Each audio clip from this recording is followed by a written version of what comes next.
Overtake કરવા જેવી સામાન્ય બાબતે બે જૂથો વચ્ચે હિંસક અથડામણ સર્જાઈ હતી। આ ઘટનાની ગંભીરતાને જોતા છાણી પોલીસે ગણતરીના કલાકોમાં જ આરોપીને જેલના સળિયા પાછળ ધકેલી દીધા છે।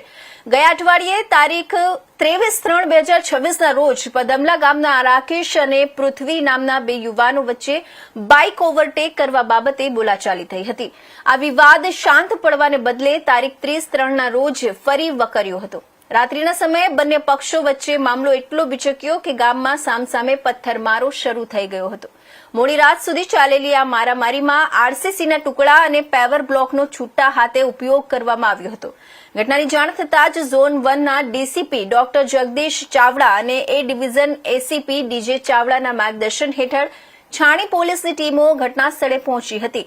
પોલીસે ભારતીય ન્યાય સંહિતાની વિવિધ કલમો હેઠળ બે અલગ અલગ ફરિયાદો નોંધી કુલ 27 નામજોગ અને અન્ય અજાણ્યા આરોપીઓ સામે તપાસ શરૂ કરી હતી।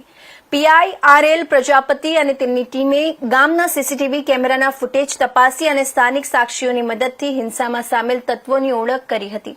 પ્રાથમિક તબક્કે એ 24 આરોપીઓને અટક કર્યા બાદ પોલીસે વધુ 5 આરોપીઓની ધરપકડ કરી છે, જેમાં પિયુષ ચાવડા, કમલેશ ઉર્ફે કમો, મિતેશ પરમાર, વિક્રમ ગોહિલ અને હાર્દિક પઢિયારનો સમાવેશ થાય છે।